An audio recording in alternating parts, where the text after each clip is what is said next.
Hola, ¿cómo estás? Hola, muy bien, buenas noches. Bueno, acá estamos con Juanita y Elena Caballero. Voy a contarles un poquito cómo nos conocimos. En realidad, Dale, dale. llevamos poco tiempo conociéndonos, pero puedo contar que Juanita es una de esas mujeres maravillosas que a uno se le cruzan en la vida. Y bueno, a raíz de esta página, a raíz de Mujeres Así, a raíz del video, fue una de las voluntarias que se ofreció a formar parte de Mujeres Así, a apoyarnos. Y gracias a eso ya hemos tenido conversaciones, estamos formando el equipo y ya Juanita forma parte de Mujeres Así. Es un gustazo tenerte con tu experiencia, con tus conocimientos y con todos los aportes que estás dando. Es sumamente bueno tener a personas como tú y gente que realmente quiere apoyar esta causa y gente que realmente quiere hacer un cambio, ¿no? Un cambio en la sociedad, un cambio en el modo de pensar, en el modo de actuar, en fin, un cambio hasta en las conciencias, ¿no? Así es. Bueno, yo te he presentado personalmente, quiero que te presentes profesionalmente, por favor, Juanita. Bueno, en principio, muchas gracias, Leslie, por permitirme formar parte del equipo de Mujeres Así. La realidad de las mujeres, de la violencia ejercida sobre nosotras las mujeres es muy dura, nos golpea duro, pero a la vez también tenemos esa fortaleza que sale de nosotros como mujeres de poder sanar, evolucionar y empezar de nuevo siempre enseñándole a otras mujeres que sí se puede. Sobre todo en mi caso, yo soy maestra de formación, yo estudié educación inicial en la Universidad Católica y luego este deseo por seguir creciendo en este campo de la educación, de la psicología, me abrió otros campos de acción también y otros estudios en maestrías y en segundas especialidades que hice dentro y fuera del país, que como digo, ha sido un privilegio por un lado y por otro lado, justamente viniendo de ahí es que estoy de alguna manera en esta obligación de amor, de compartir aquello que yo puedo saber, que de hecho de pronto no es todo, pero lo que yo sé, yo tengo que compartirlo con todos ustedes. Entonces, encantada de poder estar reunida contigo esta noche para poder conversar un poco sobre el tema que nos convoca, Leslie. Muchísimas gracias y de verdad que tu aporte, yo sé de antemano que va a ser muy benéfico. Y lo más bonito Gracias. es que estamos haciéndolo de corazón, ¿no? Y lo hacemos con todo el amor del mundo y queremos lograr cambios e influenciar a mujeres principalmente, pero también a los hombres, ¿no? Así Porque es. estamos los dos géneros y somos ambas partes. Tenemos que tomar una conciencia. Hoy día Así vamos a hablar es. de los conflictos, ¿no? De los conflictos sobre todo en casa. Entonces, quisiera que nos comentes un poco la definición de conflictos o qué tipo de conflictos hay o qué nos puedes decir. Bueno, vamos a hacer un poco más, vamos a aterrizar un poco más la información. La teoría siempre es muy importante.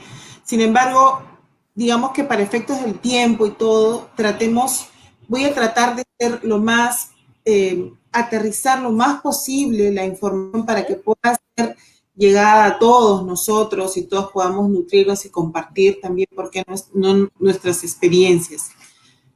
Los conflictos que suelen haber en casa, digamos, se dan a partir de la interacción que hay entre los miembros de una familia.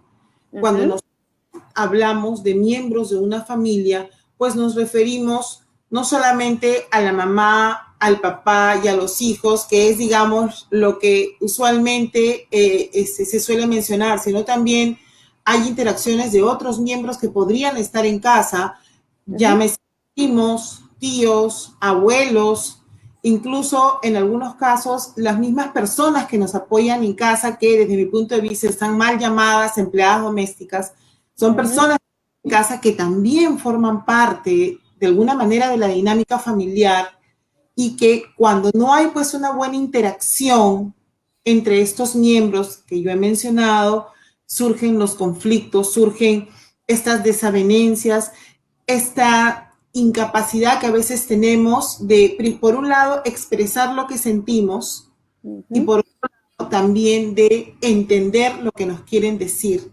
Es decir, parte entonces de una mala forma de comunicar lo que sentimos. Si nosotros aprendiéramos a comunicar asertivamente, a decir lo que debemos decir en el momento, entonces digamos que estos conflictos surgirían poco, casi nada. Sin embargo, surgen los conflictos porque comunicamos cargados de una emoción. Comunicamos estando molestos, comunicamos estando tristes, estando frustrados, estando asustados. Entonces, es de comunicar que viene acompañada de una emoción, pues no permite poder entender o dejarse entender qué es lo que tú realmente quieres decir. Entonces, uno puede decir A y el interlocutor te va a entender B. Y entonces se hace pues ahí, como se dice en buen criollo, un arroz con mango, y pues nadie entiende, ¿no? Entonces, a partir de ahí es que surgen los conflictos en la casa, en el hogar. Justo hace poco estaba leyendo, hablando de este tema, y si bien es cierto, como tú dices, ¿no? Muchas veces decimos las cosas con una emoción que suele ser a veces ira, frustración, cólera, tristeza, ¿no? Entonces, justo leyendo sobre este tema, menciona, ¿no? Que es bueno comunicar las cosas en el momento, digamos, que nos causa un malestar, una incomodidad, qué sé yo, aclararlo desde la primera vez, ¿no? Porque a veces cometemos el error de no hablarlo y vamos acumulando cosas, ¿no? Acumulando, hasta que llega un momento que ya no podemos más y ¡plum! Estallamos, literalmente, ¿no? Entonces, cuando estallamos ya decimos las cosas literalmente con el hígado, ¿no? Entonces, solemos, pues, herir a las personas que están a nuestro alrededor, usualmente, ¿no? Con las personas que más contacto tenemos, porque suelen ser las personas más cercanas a nosotros, con las que nos vemos en ¿cómo se llama? En esta explosión, digamos, de emociones, ¿no? Entonces, y es bueno eso que dices, ¿no? Por el tema de comunicarse y hacerse entender, ¿no? Porque dices A y la persona te entendió B. Y a veces es bueno también repreguntar, ¿no? Repreguntar a la persona para saber si entendió el mensaje que tú querías darle. Porque muchas veces es difícil hacernos entender porque nosotros asumimos que la persona ya entendió lo que quisimos decir, pero no es así, ¿no? Así Entonces, es a veces un poquito más complejo, ¿no? La comunicación no es tan sencilla realmente. Exactamente. Y es una paradoja, Leslie, porque los seres humanos somos los únicos seres en este planeta que tenemos la capacidad de comunicarnos a través de la palabra. Sabemos utilizar. Sin embargo, hay otras especies que se comunican a través de sonidos, a través de movimientos y expresiones de sus cuerpos y se comunican a la perfección. Entonces, los seres humanos somos seres muy complejos, maravillosos, pero a la vez muy complejos. Y ahí viene un poco esto de mirar hacia atrás, mirar un poco cómo fue nuestra historia de vida, cuáles fueron esos modelos que recibimos de comunicación de nuestros padres. Exacto. Como se comunicó mamá y como se comunicó papá, es como nosotros hemos aprendido a comunicarnos y lo normalizamos y lo hacemos nuestro. Si nosotros estamos acostumbrados en casa a escuchar a papá y a mamá, o a papá con su hermano, a la mamá con la suegra, o la suegra con la suegra, en comunicaciones beligerantes, subidas de tono, con palabras, con groserías, si es pan de cada día en nuestra vida, nosotros los niños de ese momento lo vamos a normalizar y vamos a entender que es así, pues.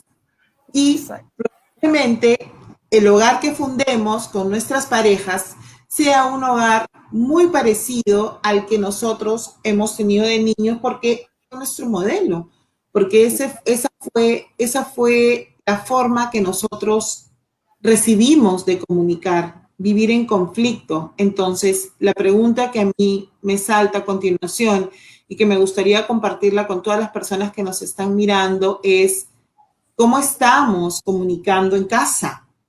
¿Cómo nos estamos relacionando entre nosotros? Porque a veces, Leslie, para salirnos un poco del tema, que no es la idea, pero creo que vale la pena, es, por ejemplo, hay algunas parejas que dicen, hola, llega el esposo y puede decir, hola tarada, ¿cómo estás? Y él dice, y ella responde, muy bien, gordo panzón. ¿Y qué tal tú, oye, potona, no sé cuánto? ¿Te das cuenta? O sea, no están peleando, aparentemente, pero no es forma asertiva de comunicar. Claro. Pero están escuchando los hijos. Entonces, a veces llegan los chicos al colegio y le dicen a la amiga, hola, tal cual, Claro. hola, barrigona, hola, no sé qué, hola, barrigón, hola, potón. Y para ellos es normal. Entonces, comienzan a surgir ahí los conflictos. ¿Te das cuenta? Porque claro, los chicos dicen, oye, no me hables así. Y ellos dicen, ¿cuál es el problema? No te estoy insultando. No, sí me estás insultando. Entonces, ¿por qué ellos dicen no te estoy insultando? No porque no se den cuenta, sino porque para ellos eso es normal. Claro. Está normalizado. Entonces, vuelvo y regreso al tema, ¿no? ¿Cuántos de nosotros estamos comunicándonos asertivamente con nuestros hijos? Tú me preguntabas un poco cuáles son los tipos de conflictos que existen en casa. Conflictos entre padres, entre esposos, entre parejas. Hay conflictos entre padres e hijos. Hay conflictos entre hermanos. Hay conflictos entre padres y abuelos. Hay conflictos entre los abuelos.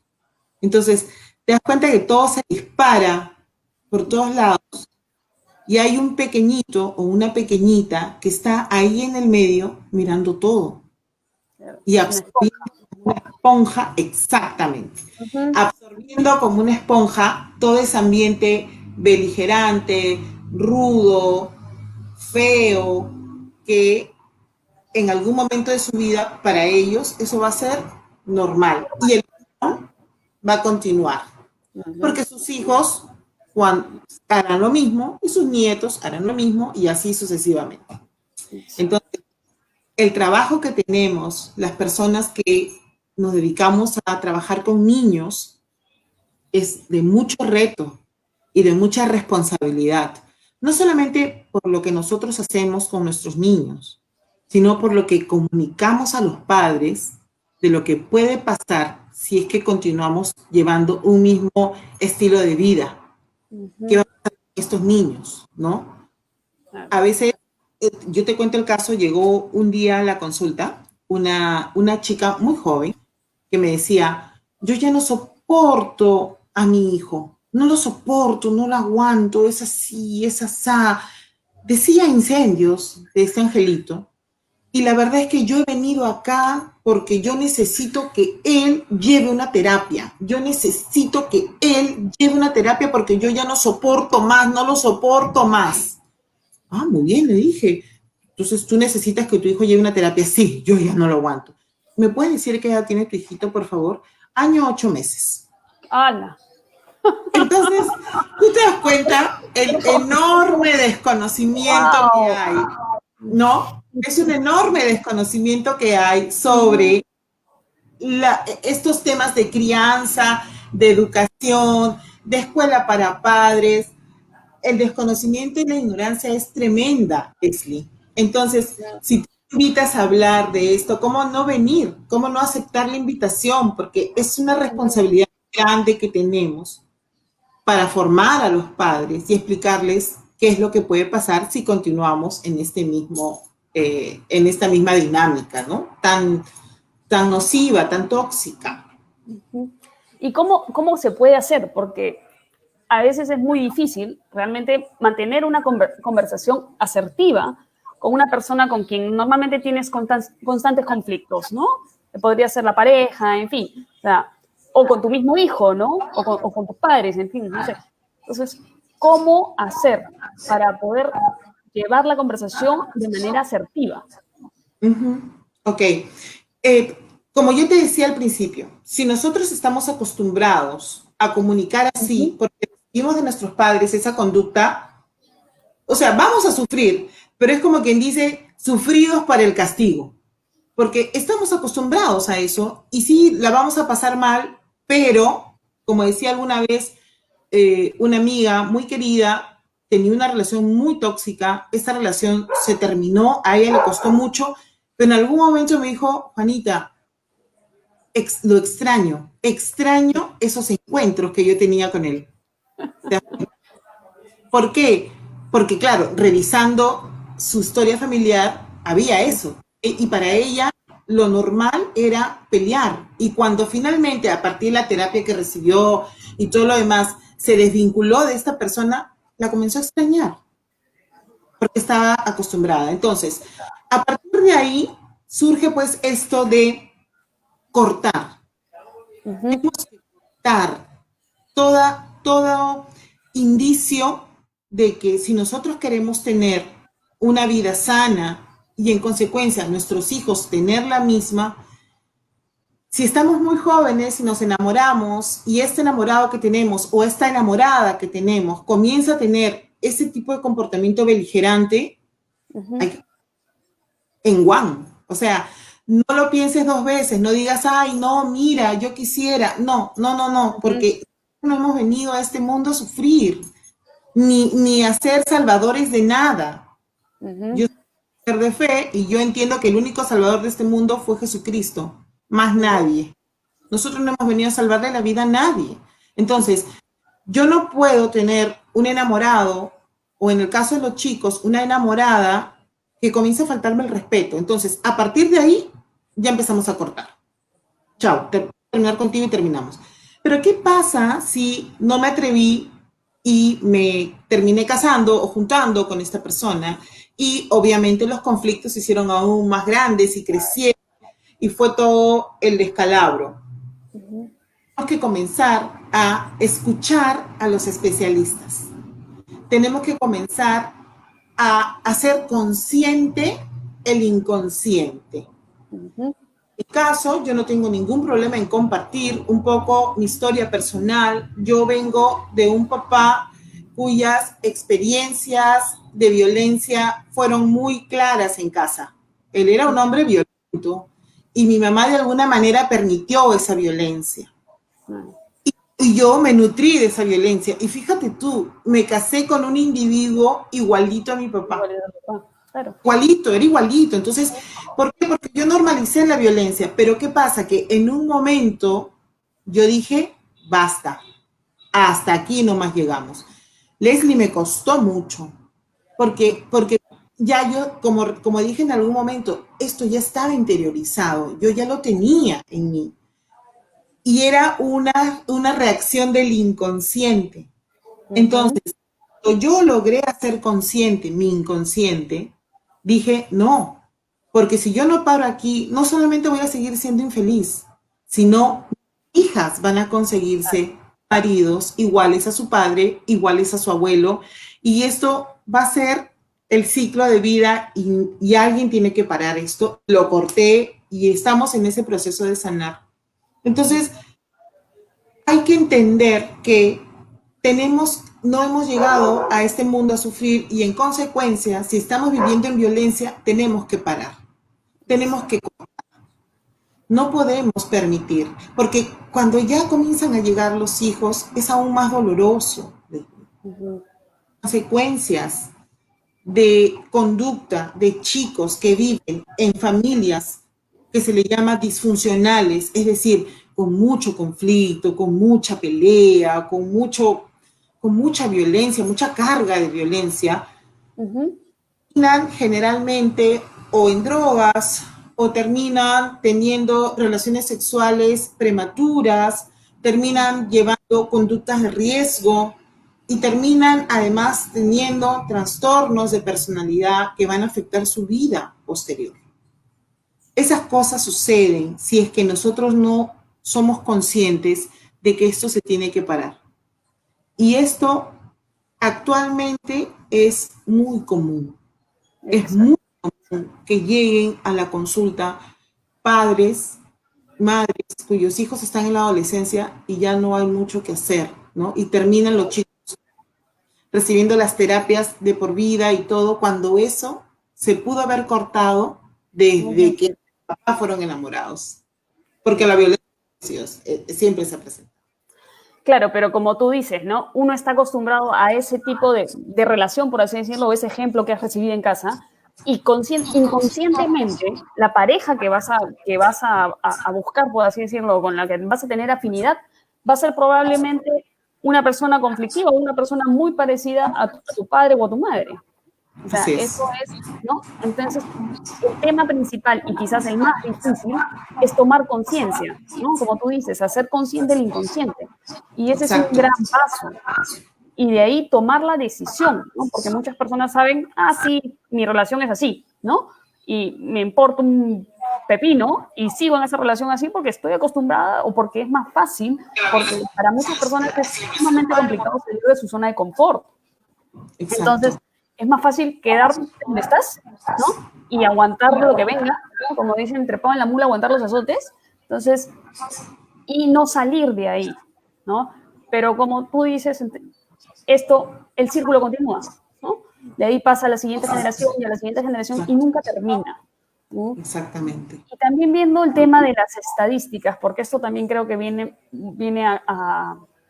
con el tema un poco, el tema de la autoestima, ¿no es cierto? Porque esto también viene el tema de autoestima, cuánto te valoras tú, cuánto te respetas tú y cuánto permites que te respeten, porque si tú no te respetas, va a venir cualquier persona y te va a hablar y te va a insultar y te va a tratar de la forma como te quiera tratar y tú lo vas a permitir, ¿no? Ujú.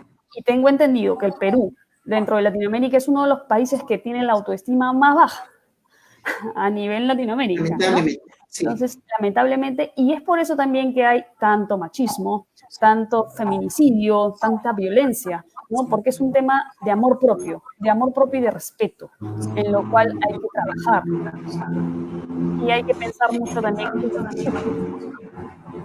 Exactamente. Es muy importante y muy real lo que tú has dicho y triste. Formar parte de una estadística tan triste, Ujú. si me equivoco y si por ahí alguien nos está viendo, me pueda corregir, estamos después de México como el país, el segundo país de la región más violento en Ujú. cuanto a feminicidios, a violencia de género, y la realidad es muy triste. Exacto. Y justamente por eso es que se ha creado Mujeres Así, este Ujú. espacio. Y es así como muchas de nosotras, muchos de nosotros estamos comprometidos en este momento para poder sanar todas estas situaciones que están ocurriendo en nuestro país, para poder decirles a las mujeres que se defiendan, que sí se puede, y para decirles a los hombres, mira lo que va a pasar. A ver, para y dime, ¿por qué lo haces? ¿Qué Ujú. pasa? Porque los hombres, cuando son violentos, y esto no es un afán de defender absolutamente a nadie, Ujú.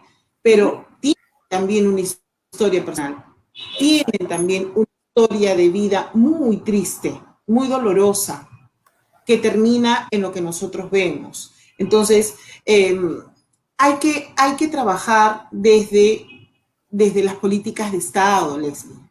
El Ujú. Estado realmente a veces las cuestiones religiosas, esta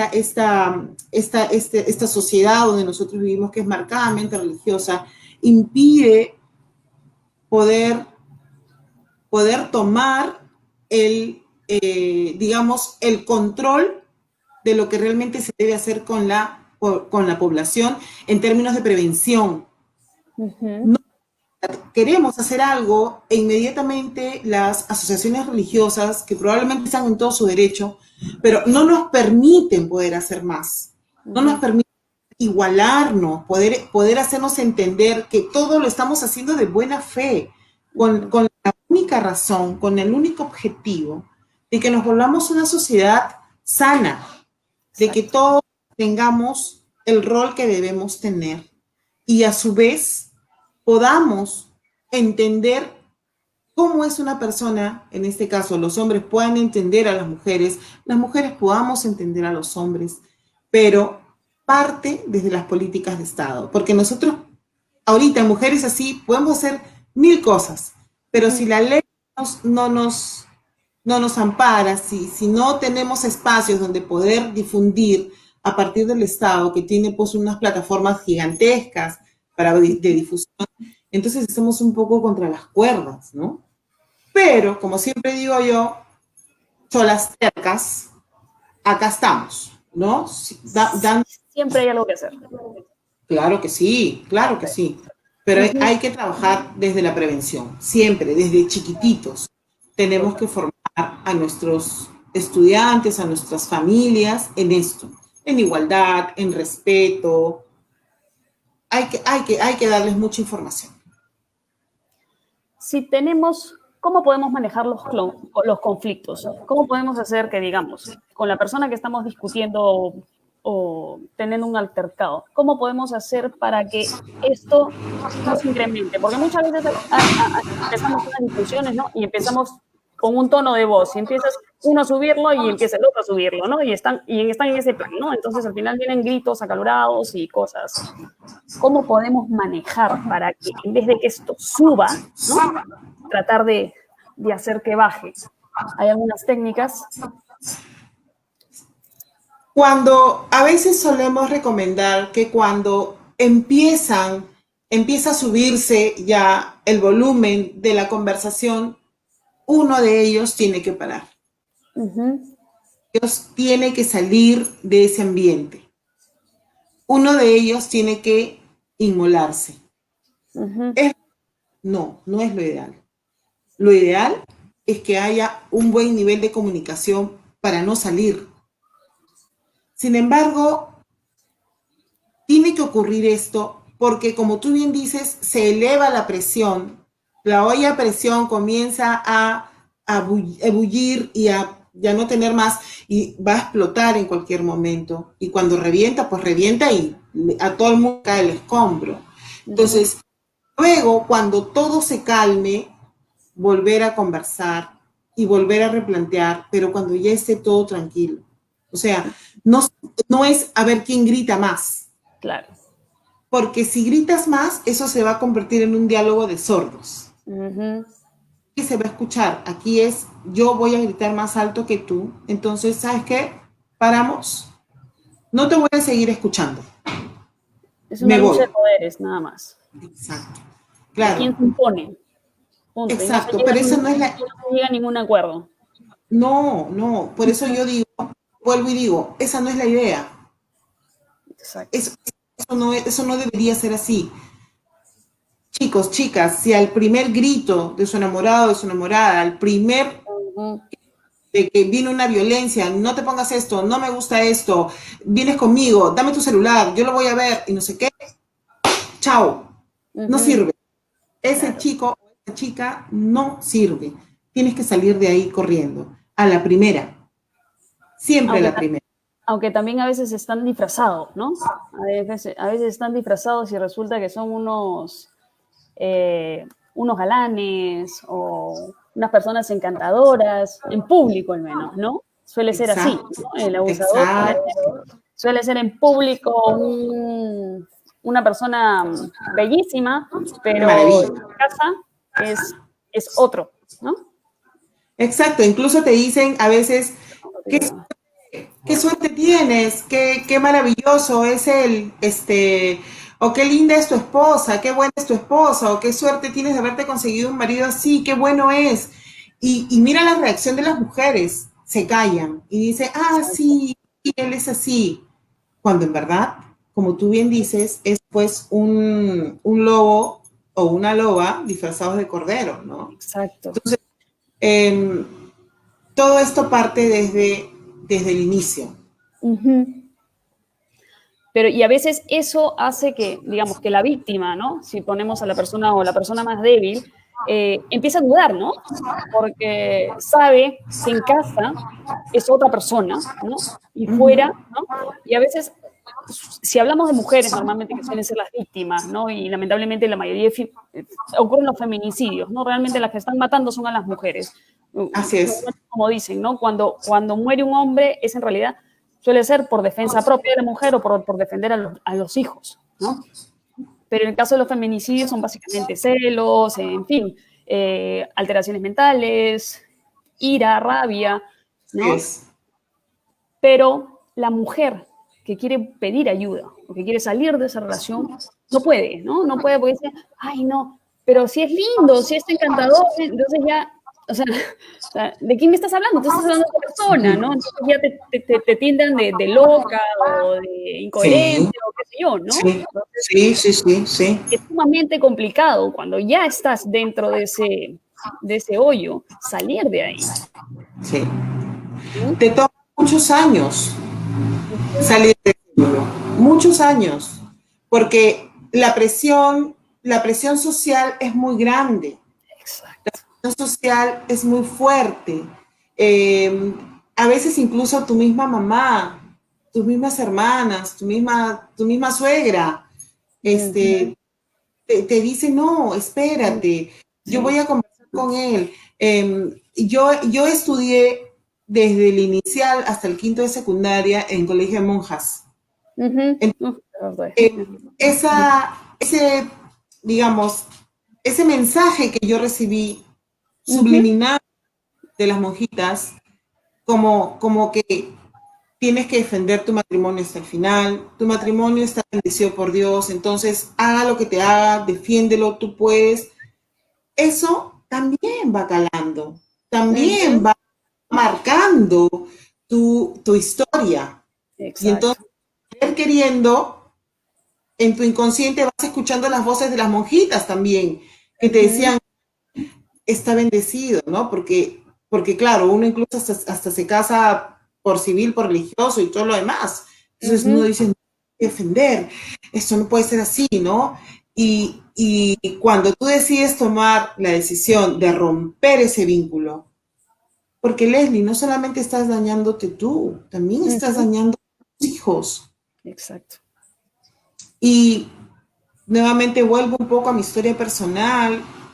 Yo decidí parar y decir basta ya cuando veo que mis hijas ya estaban enfermándose. Claro. Y dije, no, esto no va más. Pero como dices, salir del hoyo es difícil, pero sí se puede. Claro que sí. Claro que Sí sí. se puede. Mira, tú sabes que comentando un poco esto, yo, bueno, hace unos años atrás estuve en Estados Unidos y yo trabajé con niños de 2 años, 2 años y medio, 2 años y 3, 2 años y medio a 3, ¿no? Y es muy curioso porque realmente, como tú dices, o sea, estas actitudes que vienen de casa se reflejan en los niños, ¿no? Y son, como te digo, eran niños de 2 años y medio a 3 años. Y nosotras, pues, trabajaba con una española, me decía, mira esta actitud, mira tal cosa, mira tal comportamiento del chiquito, ¿no? Del niño, ¿no? Y veíamos un niño que le pegaba al otro, o que le gritaba, ¿no? Y decías, mira, eso viene de casa, me decía, ¿no? Eso viene de casa y es el reflejo. Y efectivamente, ¿no? Es más, y venía el papá, ¿no? Que decíamos era el papá pegalón, y sin embargo el niño se le tiraba encima al papá, lo adoraba, lo amaba, ¿no? Y el niño era el reflejo del padre, ¿no? O sea, te digo, dentro de la clase, ¿no? Incluso una vez nos pasó que había un niñito de 3 años y se puso encima de una chiquita, se puso encima de una chiquita y empezó a moverse, los separamos en el acto, ¿no? Y mira, este niño o ven como delante de él o tienen relaciones delante del niño, ¿no? Entonces, eso es lo que le transmiten también a los hijos, ¿no? Y muchas veces la gente no es consciente de eso. Así es.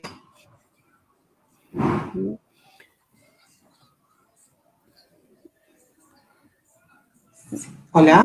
¿Me escuchaste? Sí, no sé qué. Sí, ¿No? Sí, te escuchaba estos casos que tú me contabas tan tristes en casa, que tú has visto en escuelas, y es eso, ¿no? Y muchas veces los papás piensan que es como un juego, ¿no? O sea, Claro. hay que se comunican con sus hijos con golpes, Ujú, ¿no? Tal por cual y le pegan un golpe en la cabeza o le pegan un empujón, ¿no? O simplemente no hay un afecto, no hay un gesto de amor hacia ese niño o hacia esa niña de parte de papá y mamá. Y nosotros, los seres humanos, somos seres sociales por naturaleza. ujú, Necesitamos estar en contacto con otros seres humanos y los primeros seres humanos, el primer círculo social que tenemos, los pequeñitos, los bebés, son los papás. Ellos son los primeros llamados a darle a este niño o a este bebé o a esta bebé cariño, amor, protección, alimentación en el caso de la madre. Entonces, ujú. imagínate tú qué impacto tan grande tiene pues el hecho de que haya un papá o una mamá que esté totalmente ausente o Ujú, expresiones afectivas sean dándole un golpe en la cabeza o un empujón o un palmazo o una patada, ¿no? Hola, ¿cómo estás? Y pum, le dan una patada al niño o hola, ¿cómo te fue bien en el colegio? Si jalaste, ya sabes, te rompo el alma, cuidado, ujú. ¿ah? O sea, Claro. esos mensajes son muy, muy comunes en muchísimas casas y tienen una alta carga de violencia, a pesar de que es una violencia directa, dirigida, pero ya Ujú. sea cómo se dirige el papá o la mamá hacia los hijos, ya sea cómo ellos van a crecer en armonía con su cuerpo, con su alma y con su espíritu. Es, es, es muy trascendente, Leslie, el impacto que nosotros tenemos, los padres, sobre nuestros hijos, de la manera en cómo nos comportamos con ellos. Ujú. Incluso muchas veces el niño que es un abusador en el colegio, ¿no? Es el pegalón, el del salón, y qué sé yo, el matoncito, el que a todos pues ¿cómo se llama? Los bulea, ¿no?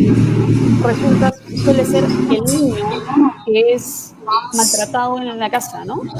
Muy Ajá. maltratado por el padre probablemente, ¿no? Entonces, y eso lo refleja, ¿no? Es un acto de descargo, ¿no? Ya, Exacto, exacto. Frente a quien no puede, contra quien no puede. O sea, hay ujú, tanta frustración, tanta impotencia de ese niño o esa niña cuando recibe violencia en casa, porque no puede responder. El niño y la niña exacto. son muy vulnerables, o sea, fácilmente se le puede hacer daño a un niño o a una niña. Fácilmente, Leslie. Entonces son muy vulnerables y cuando ellos saben que están siendo vulnerados, hay una alta carga de frustración e impotencia y la descargan en otros espacios.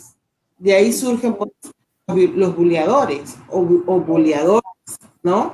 Que cogen a Exactamente. esa víctima para poder canalizar por ahí eso, ese maltrato que está recibiendo de papá o de mamá en casa. Ujú, Es una cadena de acciones que a mí sí me gustaría que los papás entiendan y tomen conciencia de que lo que están haciendo con sus hijos está impactando directamente sobre ellos, está determinando su forma de conducirse en la adolescencia y en la adultez. Ahora, es importante que esta conciencia la tomen ambos, ¿no? Porque no se trata que solamente la tome uno, porque uno va a tomar conciencia, pero ambos tienen que hacerlo, de lo contrario no se puede. Si en este caso solamente uno toma conciencia, la única salida, por así decirlo, es separarse, ¿no? Creo que sería lo idóneo y lo único, ¿no? La única Más salida, sano. Sí, sí. ¿no? Entonces, ujú, Eh, hay casos de chicos y chicas adolescentes con trastorno de personalidad, con, que se autolesionan, que ujú, que tienen tendencia a la autodestrucción o esas ideas suicidas, justamente por este ambiente donde estos chicos han crecido, ambientes sumamente tóxicos. Y claro, llega un momento en que mamá o papá dice, no, acá está pasando algo con mi hijo y yo voy y lo llevo a un psiquiatra, lo llevo a un psicólogo para que me ayude. No hay problema. Pero si uno de los dos no quiere participar en esta sanación de este chico, de esta chica, mejor que se vaya. O sea, como dice el dicho, ¿no? Más ayuda a quien no estorba. Claro. Entonces, si vas a venir a decir cosas que no van a ayudar a esto, mira, mejor anda nomás y cualquier cosa te aviso.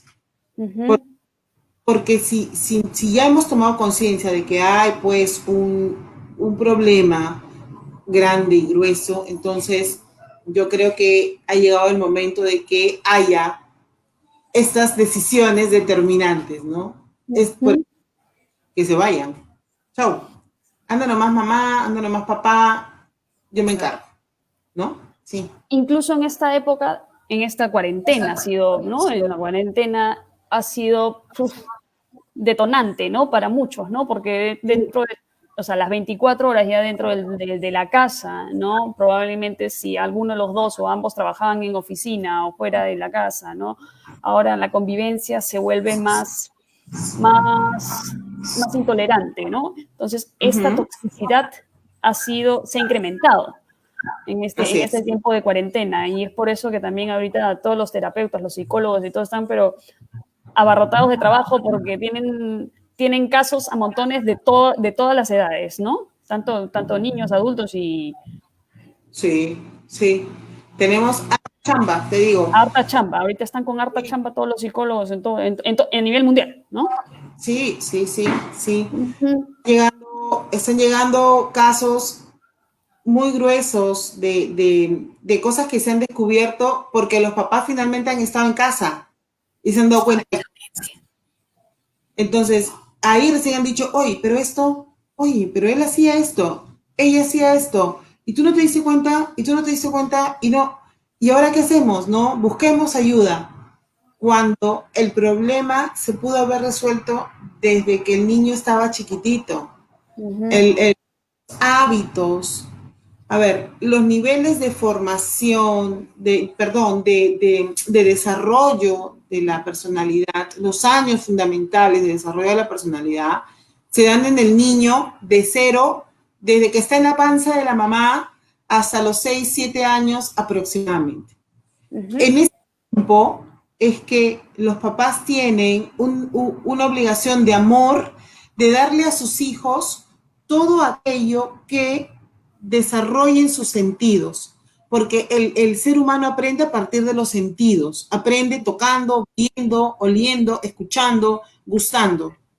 Entonces, si das al niño afecto, amor, ese tocarse, sentirse, ¿qué está ocurriendo en ese niño o en esa niña? Ocurre que cuando reciben un estímulo positivo, las neuronas en el cerebro se están conectando a millones por segundo, porque el cerebro en esa etapa está creciendo, está en formación. Entonces, mientras tú le des al niño estímulos más positivos, más potentes, más amorosos, esas conexiones se están dando y son como bombas atómicas en el cerebro. Crece. Y el cerebro crece y las neuronas están felices, todas se conectan. Pero, ¿qué pasa si en contraparte este niño o esta niña crece mirando el celular, por ejemplo? O crece, además de estar mirando el celular, crece viendo a su papá y a su mamá pelear todo el día. O a una mamá ausente, a un papá ausente. ¿Qué pasa con esas neuronas? Son cuetecillos, Leslie. Pic, pic, pic. Así nomás crece ese cerebro de ese niño o de esa niña. ¿Justo? No es justo. Claro. Entonces, los papás tenemos en nuestras manos una gran responsabilidad. Una responsabilidad. Por eso cuando decidimos ser papás, ya sea porque lo planeamos o ya sea porque se nos chispoteó, tenemos que tomar conciencia de que están empezando un camino de enorme responsabilidad con esa persona chiquitita o chiquitito que va a llegar a sus vidas.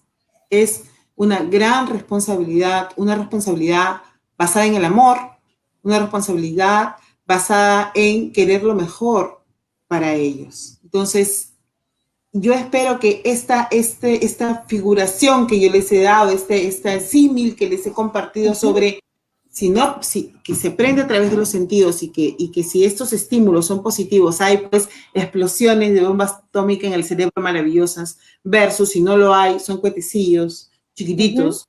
Espero que les haya servido a los papás porque es así como se desarrolla la inteligencia y se desarrollan las habilidades, capacidades con los que estos chicos han llegado a este mundo, ¿no? Y hay que atreverse, ¿no? Hay que atreverse a buscar, a darle esos afectos a tu hijo, porque probablemente si vienes de una familia donde no recibiste ese afecto, ¿no? También ahí tienes que empezar a cambiar, ¿no? A tomar conciencia, ok, yo no lo recibí, pero eso no quiere decir que no lo pueda recibir mi hijo, mi hija, ¿no? Incluso ahorita también las estadísticas, ¿no? Las estadísticas, y llámese también por el tema de que estamos inmersos en la tecnología, que las demostraciones de afecto se están viendo cada vez más reducidas, que incluso los niños o los adolescentes ahora interactúan básicamente de manera virtual, ¿no? Se está incrementando también el índice de la depresión, ¿no? De la depresión a nivel mundial y a nivel de adolescentes, a nivel niños, ¿no? Y otro tipo de enfermedades también, ¿no? Enfermedades mentales, ¿no? Exacto. Es muy triste la realidad y hay que recordarle a los papás, ya que mencionas el tema de la depresión en los niños. La depresión en los niños no se presenta, ojo, como se presenta la depresión en adultos. Generalmente cuando nosotros estamos deprimidos, los adultos, estamos callados, no queremos salir de la cama, estamos tristes, lloramos, en fin, o estamos fastidiados por algo, pero generalmente se produce por una apatía, en un bajo deseo de querer hacer las cosas. Ajá. Sin embargo, ¿cómo se presenta en los niños? En los niños se presenta a través de la desconexión del niño con la realidad, que muchas veces se confunde con un trastorno por déficit de atención. A veces los niños están desconcentrados en clase, no prestan atención, entonces la maestra, y ese es un jalón de orejas también a los maestros y maestras que dicen, señora, tiene un trastorno por déficit de atención, está distraído todo el tiempo, no hace caso, yo le digo una cosa y me dice, ¿no? Cuando, digamos, podría tener un trastorno por déficit de atención, pero si este niño o esta niña está viviendo en un ambiente con una familia disfuncional, lo más probable es que esté pasando por un proceso de depresión, que es diferente a cómo presentamos nosotros, los adultos, la depresión. Los niños se parece mucho a un trastorno por déficit de atención. Están desconectados, o sea, están no responden. ¿Y cómo se podría diferenciar? A través de un... Sí, claro, a través de un diagnóstico. Es decir, si el profesor o profesora le dice al papá o a la mamá, yo pienso que su hijo tiene un trastorno por déficit de atención porque no presta atención en clase, entonces la mamá o el papá lo primero que tiene que hacer es llevarlo a un psiquiatra o un neurólogo. Inmediatamente, porque generalmente lo primero que se sugiere siempre es descartar la parte biológica, ¿no? Digamos, un compromiso biológico en eso. Entonces, el neurólogo o el psiquiatra podría decir, señora, no es un trastorno por déficit de atención, es una lesión. Y se hace esa, bueno, generalmente casi para chicos no hay necesidad de una medicación desde mi punto de vista, pero eso es un tema, digamos, de posturas. Ajá. Sin embargo, primero pasar por un médico. El médico es quien nos va a determinar, porque incluso, Leslie, a veces pasa que hay chicos y chicas muy ansiosos que se orinan en la cama muy grandes. Claro. Entonces, a veces dicen, no, está muy nervioso, está muy tenso, está muy ansioso. Entonces, a ver, señora, tranquilos. Primero descartemos una infección urinaria. Si hay infección urinaria, entonces el problema era médico o biológico. Biológico. Generalmente no. Generalmente es un problema emocional, pero digamos que el protocolo y un poco la responsabilidad del profesional es que digan, mire, primero descartemos la parte biológica o hagamos una interconsulta con un médico.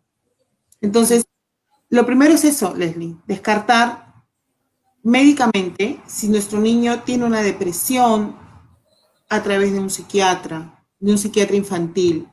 Que un niño o una niña vaya a un psiquiatra infantil no es malo, no es terrible. Es como, más o menos, como descubrir que nuestro hijo está teniendo indicios de ser diabético. Tienes que llevarlo donde Claro, al especialista. urgente, ¿no? Igual ocurre con las cuestiones de la mente. No es malo, no pongamos un estigma en las cuestiones mentales que podrían ocurrir con alguno de nuestros hijos. Al contrario. Y después que se ha diagnosticado efectivamente que este niño o esta niña está teniendo una depresión, entonces tenemos que hablar con la escuela. ¿Por qué es que hay que hablar con la escuela, Leslie? Porque tiene que tener este niño o esta niña un trato diferenciado, hasta que esté nivelado, hasta que esté regulado, hasta que pase todo. Pero no podemos tratar a estos chicos como trataríamos a un chico regular, porque está teniendo un proceso de alteración y no podemos cargarlo con más. Hay que ser compasivos con estos chicos. Hay que tener compasión. La compasión es esa capacidad del ser humano de ser empáticos, de entender cómo se sienten y a la vez actuar como te gustaría que te traten a ti. Hay que ser compasivos con ellos. Tienen que tener un trato diferenciado, tienen que tener una evaluación diferenciada. No podemos tratarlo igual.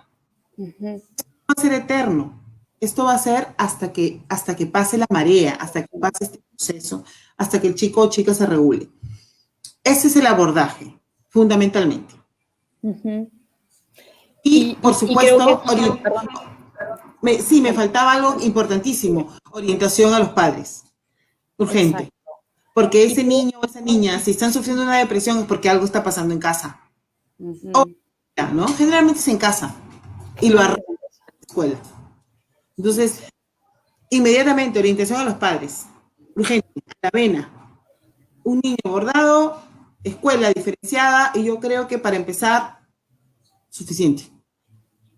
Y la importancia de la salud mental, ¿no? Porque la dejamos pasar y como tú dices, vienen los estigmas. Y muy buen punto lo que tú has dicho, así como le van a detectar una prediabetes, es también ver su lado mental, ¿no? Su psiquis. Y es muy importante porque si tu psiquis está bien, prácticamente todo lo demás va a ordenarse, ¿no? Y viceversa, porque la psiquis es sumamente importante. Si tu psiquis está mal, o sea, absolutamente nada te va a ir bien. Y es la importancia que tiene la salud mental, pero no la tomamos en serio, ¿no? Es lamentable. Así es. No la tomamos en serio. Y eso parte, como hablábamos hace unos minutos, de las políticas de Estado, ¿no? Justamente, me parece que he leído en uno de los comentarios que nos envían las personas que nos están viendo, que efectivamente el Estado no prioriza la salud mental.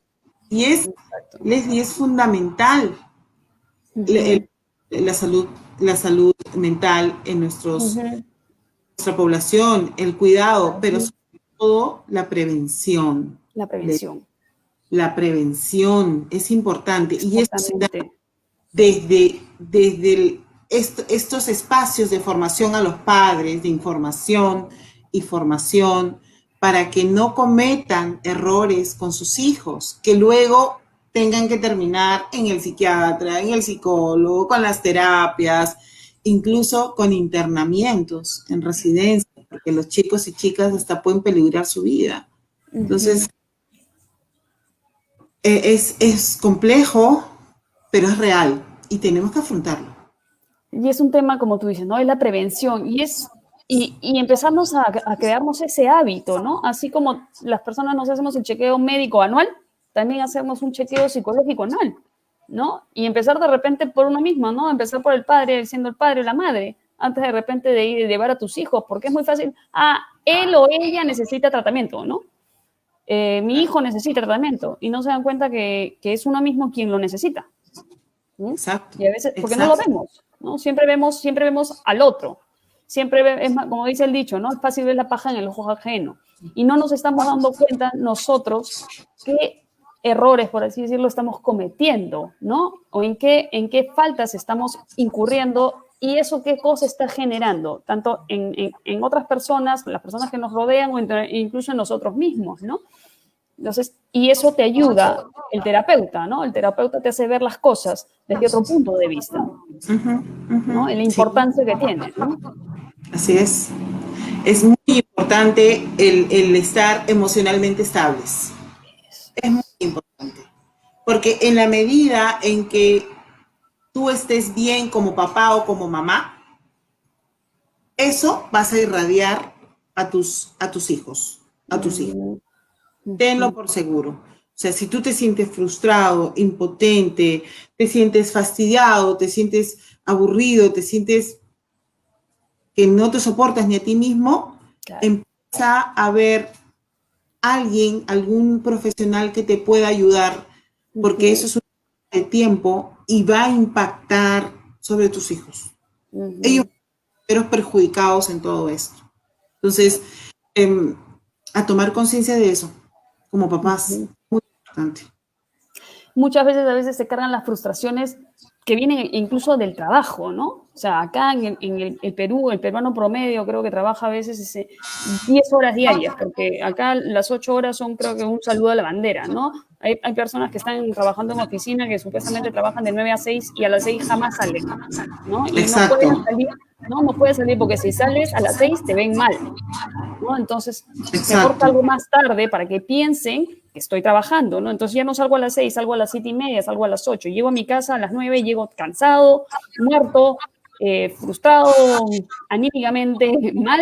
Entonces, de repente mis hijos casi ni me ven, ¿no? Llegan a la casa y ya están los hijos dormidos, hasta el día siguiente, de repente le ofrecen el desayuno 2 minutos, ¿no? Entonces, a veces manejar eso, mucha gente no es, hay también el miedo a perder el trabajo, porque la gente ya trabaja sobre el miedo, ¿no? Exacto. Te quedas en la oficina porque tienes miedo que te boten, ¿no? Que te saquen de la oficina, que te despidan porque no te ven trabajando, ¿no? Y vivimos mucho al miedo. Y ese miedo, ese miedo también nos va mermando por dentro, ¿no? Ese miedo nos va dañando y nos va creando frustraciones, ira, rebeldía, y eso lo descargamos en casa. Exactamente. Qué buen punto que has tocado, porque es importante entender que hay que trabajar para poder beneficiarnos nosotros, pero no podemos nosotros permitir que el trabajo nos mate, nos convierta en otras personas. Por la necesidad que tenemos del trabajo, pero sobre todo, Leslie, hay un punto muy importante acá. En los últimos tiempos, pues, muchas mujeres y muchos hombres hemos quemado pestaña, como se dice, para poder trabajar y ejercer aquello, pues, por lo que nos hemos formado y además que nos ha costado, no solamente de pronto económico, ¿no? Sino también un esfuerzo muy grande a nivel intelectual. O sea, yo he estudiado porque yo pues quiero ejercer lo que a mí me gusta. Muchas personas a veces pierden la noción desde dónde y hasta dónde el trabajo es importante importante, pero no puede ser lo más importante. Ujú. No puede ser lo más importante, no puedes tú vivir para tu trabajo. Tienes que Exacto. vivir para vivir, pero no vivir para trabajar. ¿Cómo? O sea, no sé si me dejo entender. Ujú. Sí, clarísimo. Porque hay personas incluso que trabajan las 8 horas, las 10 horas y llegan con chamba A a la la casa. casa. Sí. Y a la hora de meterse a la cama, abren la Sí. laptop y en la cama están escribiendo. O sea, es Ujú. increíble lo que vemos. Y esto Ujú. es real. Sí. Es- o personas que se levantan 4 o 5 de la mañana al trabajo y están Ujú. volviendo 8 o 9 de la noche. O sea, Ujú. eso es tremendo, Sí. Leslie. Así Ujú. que hay que tener por ahí mucho, digamos, cuidado en no ser, pues, nosotros dependientes del trabajo, porque Exactamente. también impacta sobre nuestros hijos, Ujú. directo, ¿no? Ujú. Así Exacto. es. Sí, y es un poco romper ese miedo, ¿no? Porque mucha gente trabaja así, trabajólicos, es por el miedo, ¿no? A veces el miedo a que te Así es. voten, qué sé yo, o Claro. también el querer, no sé, el querer llenarte de cosas materiales, ¿no? Porque a veces dices, "Ay, ya, me quiero comprar una casa, entonces sigo trabajando porque tengo que pagar mi casa, y estoy ahí, trabajo, trabajo, trabajo, no puedo salir de mi casa, no puedo salir de mi trabajo porque tengo que pagar mi casa todavía, ¿no? O la Exacto. educación de mis hijos, o qué sé yo. Entonces, si estás ahí, estás en ese círculo, ¿no? En esa rueda de hámster que digo yo, pues estás ahí, estás metido y estás dentro del sistema y sigues y sigues y sigues, no te das cuenta, ¿no? Y llega un momento que la empresa decide, ¿sabes qué? Hasta acá nomás llegaste y te dicen chao, ¿no? Y tu Exacto. vida se te fue al diablo, literalmente, ¿no? O sea, porque jamás Exacto. pensaste que te iban a votar de repente, ¿no? Y tenías 30 años trabajando en esa empresa y dieron hasta acá nomás. Y te Ujú. quedas en el aire, Esa, ¿no? esa es la realidad. Lo has Ujú. descrito tal y, y tomamos esa decisión de priorizar nuestra vida familiar, perdón, nuestra vida laboral Laboral. sobre la familiar. Y Ujú. abandonamos momentos de oro que podemos pasar con nuestros hijos. Ujú. De Exacto. oro. O sea, tenemos los seres humanos que aprender a balancear, a Ujú. buscar el justo medio en todo, Ujú. ¿no? No solamente en el caso de que en estas cuestiones que hemos hablado, pues, de la dinámica familiar, sino también en estas cuestiones laborales. Ujú. Mamá salen a trabajar y trabajan duro y parejo, pero Claro. ¿hasta qué punto existe ese balance o justo medio para Ujú. que el hijo no te absorba y puedas Exacto. ser un agente de formación en tus hijos realmente asertivos, Ujú. ¿no? O sea, hay que ver pues que realmente busquemos ese balance. El trabajo Claro. no es todo. Ujú. Claro, porque a veces también, si trabaja papá y mamá afuera, bueno, en la oficina, por ejemplo, ¿no? Y llegan 8 o 10 de la noche, los hijos han estado, después de regresar al colegio, toda la tarde prácticamente solos, ¿no? Y a veces están Así metidos es. en el internet y veto a saber en qué conectados con qué, ¿no? Ujú, Entonces, ujú. no tienen una guía, una persona que realmente los oriente o que los acompañe, o no tienen una parte afectiva tampoco, porque no está ni papá ni mamá. Están Así prácticamente es. solos de repente con el celular o con la laptop o con la tablet o lo que sea, entonces no hay esa parte afectiva súper necesaria para los niños, ¿no? Así es. Así es. Ujú. Es el acompañamiento fundamental que deben tener los padres sobre los Ujú. hijos Ujú. y priorizar. Porque, un poco valiéndome de mi experiencia, los hijos crecen muy rápido, Leslie, muy rápido. Cuando tú te diste cuenta, ya Claro. están en la... Y cuando te vuelves a dar cuenta, ya han fundado su propia familia. Claro. Vuelan. Ujú. Entonces, es un tiempo, eh, yo a veces digo amorosamente caótico, esto de la crianza en los Ujú. hijos. Ujú. Es caótico, o sea, a veces uno dice, ya no más, por favor, o sea, no puedo más.